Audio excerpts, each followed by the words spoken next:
juste rappeler que ñaareelu pàcc bi Ibou def na gëstu bu yaa diggante Waalo ak Dagana loolu ñu naan Chartou Kadiar Gaye à tout à l'heure. tuddoon place de l'Obélisque ci Colobane ngir wane seen ñàkk ànd ci troisième mandat ak tëj gi ñu tëj ay nit yoo xam ni ànduñoo nguur gi ñu ne ci kaso bi jamono ji njëkk mooy ba léegi ngeen jotagu leen kayit gi leen wax ni am ngeen sañ-sañu amal toogaanu ñaxtu googu tey.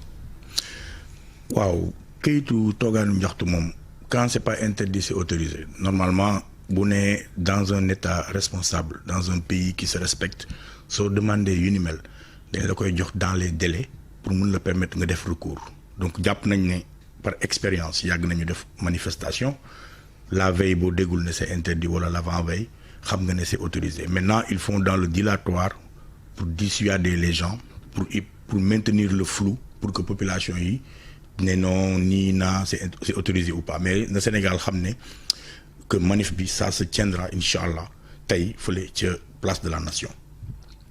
si par surprise buñ ko teree. non mënul nekk ils peuvent pas nous l'interdire aujourd'hui ce matin. mosut am. non fàttalikuwuma ko mais bu amee ma xam ne mais vraiment c'est manque de respect aux Sénégalais parce que on parle de toutes les forces vives de la nation.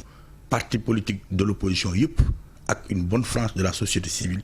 ak ñu ëpp ci askan bi ñoo fas yéene daje tey foofu kon bàyyi ba tey ba mu des ay waxtu nga ne interdire nga ko sur quelle base sachant que manque d'effectifs mënut nekk lay parce que Macky Sall quand les Sénégalais lui ont posé la question sur xëyu ndaw ñi il a recruté plus de policiers que de fonctionnaires donc effectif du problème bi mënuñu wax trouble à l'ordre public parce que ñi fay dem di ko defi c'est des responsables te troubler ordre bi taxuñoo jóg li ñu tax a jóg mooy fàttali Macky Sall ne ko dafa am ay engagement yu mu jël ak askanu Sénégal jël suñuy milliards organisé ci référendum am lu mu fa diggee tey jii muy maintenir wax waaw duma ci wax déet ñu koy wax ne ko hey kaay nga wax sénégalais yi foo ca toll.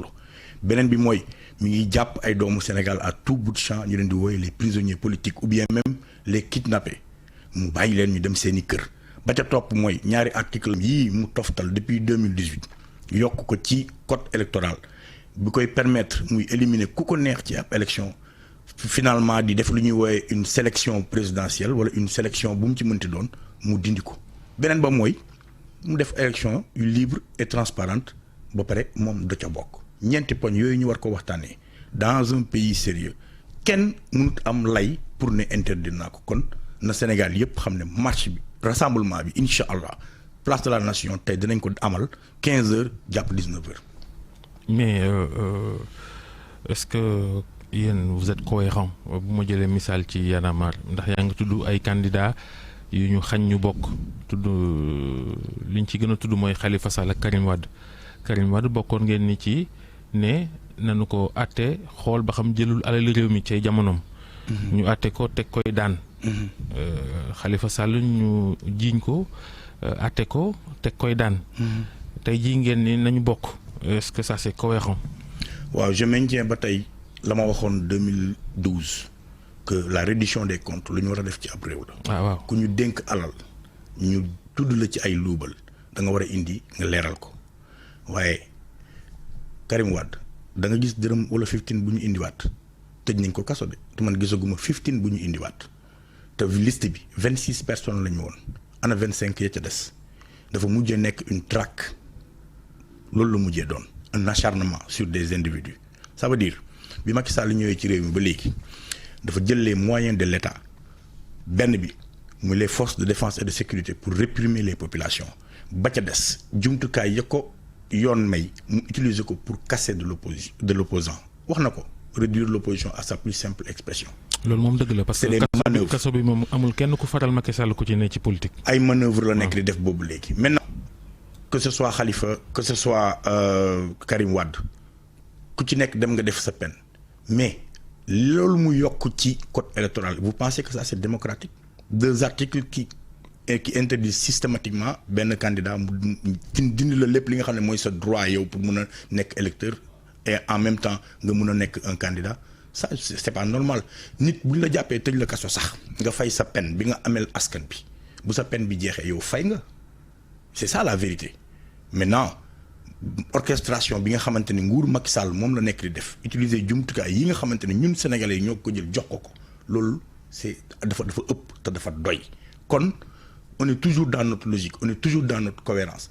Nous réclamons à ce que muy am ay reddition de compte, nous réclamons à ce que ñuy leeral yu ni mel, mais bu ñu gisee ne les moyens de l'État wala la justice elle est instrumentalisée à d'autres fins kon su boobaa dañuy ñëw taxaw parce que tamit boobaa salfaañee démocratie lay doon plutôt que la askan mi doon escompté. mais est-ce que ku deful war naa tiit. kan moo tiit.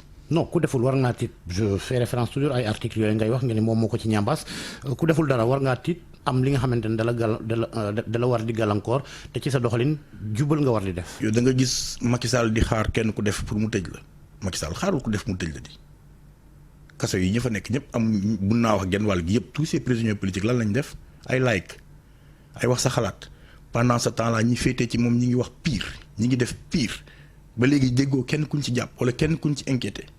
tey jii nii à ma grande surprise ma dégg le ministre de la justice mu def conférence de presse di ñu wax naan Sénégal ak ay yëfu caaxaan naan ay amul réprimer wuñ defuñu dara gaz la ñuy def tuuti pour soj loola wala nangama sàngam moom li muy wax xam na ne amul. tey jii je suis ce sont des propos qui choquent. Mais c'est choquant et je suis même plus choqué par le parquet de qui se moque-t-on. 14 morts, il y a jamais eu d'enquête, il y a jamais eu de suspect. Aujourd'hui on parle de village de Ngor benn gaan bu ñu rey ñu ne déjà xam nañ kan mooy suspect yi et ñu ngi seen ay tànk pour jàppale. waaw mais bul ko minimiser aussi. Non, je ne minimise pas Babacar, il faut me prendre ci li ma wax, je ne minimise pas, je dis que la valeur d'un homme bu dee amul nombre amul nangam mais dama ne quand il s'agit de Sénégalais qui ont été tués lors des manifestations avec des vidéos à l'appui assassinés par les nervis de l'État ñu gis ko il y a des vidéos, il y a des gens, il y a des témoins, on falsifie les autopsies, on truque les enquêtes et il y a jamais eu de poursuite. Aujourd'hui kiñ ne dañ ko rey à Ngor on a déjà des suspects loolu laa wax ma ne de qui se moque-t-on li mu wax dafa leer. kon maanaam daal bu leen arrangé ñu dem génne ñi nga xamante ne ñoo ko def bu leen arrangé duñ ko génne loolu la ngeen. ku ma am ndey ku ma amul ndey moo am ci mim réew. dóor doom làkk doom lu arrangé Macky Sall la nekk di def instrumentaliser la justice c'est l'effondrement de la République les fondamentaux la ñu perte. li ngay wax ëpp naa yow. oui c'est l'effondrement de la République et je pèse mes mots. Dans un pays où on ne garantit plus la justice pour les faibles, la justice elle est instrumentalisée et utilisée à des fins politiques. Dans un pays où le palais de la République est devenu le marché Colobane, on y reçoit des voleurs de documents administratifs, on y reçoit des insulteurs de la République, on embauche même un insulteur de la République, on y organise des ndaga et des bongos, on a désacralisé l'État. Les corps d'élite comme ay BIP, ay DIC, ay GIGN, comme les ASP, parce que pourquoi dañ leen a gis le mythe dañ ko briser dañ ko désacraliser cette république elle s'est effondrée parce que les soubassements nekkatu fi la quintessence même d'une république n'existe plus au Sénégal depuis 12 ans on fait face à un état policier, un état qui réprime, un état qui maltraite, un état qui espionne. On confond espionnage et renseignement. On donne. Il faut arrêter d'exagérer là. waaye yow déggoo fi woon ñu ne la am na ay rebelles yu dugg Dakar où sont ces rebelles boobu ba léegi gisoo leen déggoo leen xamoo fu ñu jaar. déggoo ñu ne rebelle bi sax dafa yoroon ay kii affaire code électoral bi yaa ngi koy junj mais. li tere ñoom Khalifa ak Karim bañ a bokk loolu moom moo mag Macky Sall ci yorinu réew. comment ça moom ba léegi ci code consensuel bi 92 ba léegi la. xam mais L29 L30 bi nag. moom lay wax moom lañ wax. waa léegi ne moom mag 92 la ba moom mag Macky Sall. waa léegi lañ ca toftal nag la ca Macky gymnastique pour mun cee. lan précisément. waaw mais moom la ñuy wax nii xam nga ko. moom la Babacar wax article yooyu ngay wax ça date du code consensuel le code Kéba Mbaye. léegi da nga ma bëgg a wax benn mbir ne ma Sénégal ba Sénégal di Sénégal ba tey. Jamais ces lois n'ont été utilisées. Non, pas Sénégal ba mu Sénégal ba tey dañ ne 92. bàyyi ma ñëw ba 92 ba tey. Ces lois existent. Est-ce que mos nañ ko utiliser contre des opposants? Mais utiliser et introduire ça fait deux. waaw moom laa la wax utiliser contre des opposants c'est ce qui se passe. Non da nga ne la mu ca ñambaas dugal ko ci. waaw moom moo ko ca ñambaas moom moo ko utiliser moo ko jël à des fins politiques moo ko utilisé. mais moom laa la wax d'accord moo ko utilisé à des fins politiques et depuis 2018 loolu la ñu nekk di dund di gis et loolu la ñu wax ne encore que c'est pas Macky Sall qui utilise c'est kan moo utilisé mais la justice non nañ bàyyi caaxaan elle est instrumentalisée la justice c'est ça la vérité loolu moom mooy li am elle est instrumentalisée parce que c'est la chancellerie c'est lui qui choisit son procureur c'est lui qui choisit ses juges keroog rek def na ay chamboulement ci magistrature bi et gis nañ comment ça s'est passé donc loolu moom mooy li am justice am la yatam la bu muy dóoree ku ko neex loolu mooy dëgg kenn mënu ko dindi amul ku ko mën a laam-laamee ba si ñoom. mais justice boobu du Macky Sall moo leen defal concours du moo leen yóbbu centre de formation judiciaire. waaye moo leen di tabb du moom moo leen tàggat moo leen di tabb mooy tabb ku ko neex fu ko neex mooy tabb procureur mooy tabb juge. mais ñii layool du Macky Sall moo leen di tabb xam nga kuy tabb moom ku lay wax abal bët mu lay wax fa ngay xool je dis pas que tous les magistrats sont pareils mais y en a beaucoup qui sont à la solde du pouvoir. loolu mooy dëgg léegi pas yi nekk conseil constitutionnel foog nga ne bu Macky yóbbee kayit ne damay bokk dinañ ko da ngay bokk. ñun xaaruñ kayit bu Macky di yóbbu conseil constitutionnel. lu ngeen def. lu ñu def ci lan.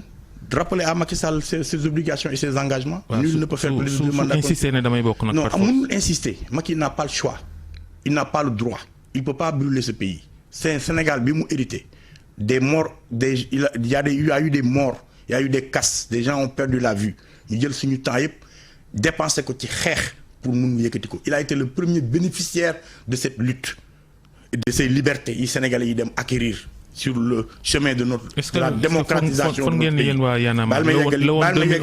Baal ma yeggali donc il a la responsabilité aujourd'hui de rendre aux Sénégalais un pays bu ci nekk ci jàmm et donner aux Sénégalais la chance d'élire pour une fois un président et non de voter contre un président loolu responsabilité am la après mu dem defi leneen maintenant leneen lu ci munti nekk ak lu ci munti am mënumaa xalaat man ma jël sama xalaat jox la Babacar ne la bindal ma ko maanaam Macky Sall xalaat loo am jox ko Ismaïla Madior mu bind ko ba pare di may laaj Déthié pour mu xoolal ma ndax la ma bindoon lii lay tekki wala lee lay tekki loolu waxu caaxaan la Macky n'a même pas le droit d'amener son dossier au niveau du conseil constitutionnel. Est-ce que le woon 2011 moo am 2023 gi. il y a 12 ans de plus donc plus de maturité plus de compréhension des jeunes qui ont grandi qui ont envie d'écrire leur page dans l'histoire d'autres jeunes qui sont là plus intelligents et la lutte se fera de manière plus intelligente la preuve le F24 est inédit jamais on a eu une plateforme aussi forte en amont parce que M23 par exemple c'est chemin faisant que les autres ont rallié mais cette fois-ci après le 23 juin cette fois-ci avant même la mise en place nous avons un consensus et j'en profite pour féliciter les politiques parce que quand même cette fois-ci ils ont montré beaucoup de patriotisme beaucoup de grandeur ku ci nekk bàyyi nga lâché nga du lest pour que ensemble on se retrouve autour de l'essentiel muy cette force vive de la nation. yéen ay opposants ngeen ñun nous sommes de la société civile kon ni ñu nekkee woon ay opposants jamonoy 2011 Macky Sall ñëpp naan ñun nag moom ñoo àndoon kon ñun bu nekkee ne à chaque fois qu'il y a des élections qui arrivent ñu toftal ci suñu tur benn candidat ça veut dire que ñun jógewuñu fa ñu nekkoon waaye yoon mooy dox société civile day am benn moment ak opposition ñëw taftalu ci moom ñu bokk ay combat def ko suñ paree ci loolu ñi demaat continuer seen politique. da am candidat bi ñu continuer suñu yoon dégguma. da am candidat bi ñu leen di tuumal. oui mais comme d'habitude yàgg waxoon nañ ne Macky Sall lañu àndal waxoon nañ fi ne Moustapha Niasse waxoon nañ fi keneen chaque jour ñu wax keneen. bii pas. maa ngi dégg ku nekk mais yow yéen xam ngeen ñun fi ñu nekk lañ nekk ba tey ñun ñun bougé wuñ fi ñu nekk puusuñ fa paasuñ fa mais nag sur des questions de principe. on se retrouve la société civile et les partis politiques se retrouvent parce que les partis politiques c'est des citoyens aussi. Ousmane Sonko jafe-jafe yim am wala yim nara am nu ngeen ko gisee àtte yi koy xaar am na bu daanu ba noppi di coowal ak Mame Mbaye Niang bu Adji Sarr moo koy xaar le 16 nee na moom dootul wuyoo jiti loolu yow noo ko gisee. waaw li ma jàpp ci dossier boobu ak Mame Mbaye Niang pour man dossier boobu moom vraiment dossier jaaxal la parce que li ma ëppal man solo mooy waxoon naa la ko reddition des comptes man dama jàpp ne bu ñu la tuddee ci ay milliards rapport am na procès boobu loolu de diffamation la. waaw moom laa wax non ba tey c'est un procès en diffamation c'est pas un procès Prodac. non c'est pas un procès en diffamation non c'était pas un procès en diffamation non c'était un procès pour éliminer un candidat loolu mooy dëgg diffamation lan ngay wut ñu ne la am nga dëgg. bon ça c'est le commentaire. non c'est pas un commentaire c'est des faits. c'est l'analyse. non c'est pas une analyse mais les faits d'abord les faits am na ku tuumal kenn kooku yóbbu ko tribunal. soo ma bàyyee ma wax la soo ma bàyyee ma wax la li ma bëgg a wax dama ne fait yi xam nga mooy lan mooy on a utilisé benn lu ñàkk solo ci kaw lu am solo la ñu bàyyi ko teg ko nële ku ñu jox ay responsabilité ci réew dénk lay milliards nit tudd la ci luubal le gentleman agreement voudrait que yow nga dem pour wane ne loolu amut mais pas pour nga fexe kala ko tudd wala ko la ko wax pour mu dem. ca xeex leen loolu. oui da ngeen bëgg Prodac leer sumu leen xeex bi. oui assemblée sumu nañ ko. est-ce que nit mën na intenter un procès contre lui-même. non dama ne état bi laa la wax qu'est-ce que l'état attend pour ñu leeral xaalisu Prodac parce que ñun xaalisu Prodac moo ñu soxal du parce que Ousmane Sonko wax na Mame Mbaye Niang ne ko yow da ngaa lubal alal ci man sama gëm-gëm li ma jàpp mooy xaalisu Prodac daf ne furaas fan la jaar anamu te ma dégg Amadou Ba à l'époque ministre de la justice wax ne y a un pré-rapport. moom Mame Mbaye Niang waaw ministre des finances donc pardon moom Mame Mbaye Niang weddi wut ne rapport am na wax na ko ma dégg ko kon où est le problème ki ne man maa yónnee. mais pré-rapport du rapport. oui mais parce que ki doon def pré-rapport bi dafa génn àdduna. waaw mi ngi noonu. waaw mais léegi dossier bi de rapport. waxal Macky mu teggi concom ci dossier dama ne sur les principes. non rapport mooy lan rapport c'est un PV aujourd'hui je peux faire. d'accord mais pré-rapport du rapport. waaw d'accord Babacar. aujourd'hui je peux faire le rapport de cette interview mooy wax ne ok Thiat ñëw na fi Déthié def na li nangam ça c'est loolu mooy rapport nañ bàyyi di diisal mooy sans valeur juridique. nañu bàyyi di diisal mooy. léegi non même ma ñëw noonu c'est important bàyyi ma ñëw Babacar. nañ bàyyi di diisal mooy dañ koy simplifier le Sénégalais dama ne rapport mooy. PV compte rendu la fa xew nam fa demee. Prodac bu ngeen bëggee mu leer da ngeen sumb ay action sumb nañ ko. sumb nañ ko ñaata action lañ fi sumb suñuy milliards ñaata lañ ko fi wax fond Covid bi ba léegi sumb nañ ko Amadou Ba woote na fi waxtaan poudre aux yeux ibbi nañ fi ay l'enquête kan lañ jàpp boobu ba léegi rapport baa ngi fële ne ñu jël dossier bi jébal ko dik muy enquête ay petits bras. ay di enquête ay nit ñoo xam ne duñu dara ca dossier ba bàyyi borom ndombal tànk yu mag yi. xaalisu Covid bi moom wax nga dëgg. waaw enquête bi yéex na du boobu rek. ay enquêtes yi fi jub ñu ngi fi duñ jeex ne furaas ci réew mi kenn defu ca lenn bii moo leen ñor ñu bëgg ko en 45 jours pour éliminer un candidat. léegi tontu ci Sonko mi ne du wuyu ji loolu noo ko gisee. c'est son droit man loolu mun aw ma ci commentaire je ne suis pas de son cabinet. ci parparloo nag non je ne suis pas de son cabinet mënuma la wax lu tax mu wax loolu man. mais ni nga mën a waxee ci Macky Sall ak ministre. Macky Sall war nga mën a wax ci opposition bi. dama ne l'opposition. yaa ngi doon wax sànq république naan république effondré wu na. waaw mais ma ñëw mais soo cohérent wee. soo bàyyi ma tontu war nga mën a commenter ci ku ne du wuyu ji tribunal. maa ngi commenter ci ku nekk mais bàyyi ma wax la sama commentaire sur ça dama ne. mon commentaire dans quelqu'un qui est dans la conquête du pouvoir bokkut les conséquences ak quelqu'un qui exerce le pouvoir.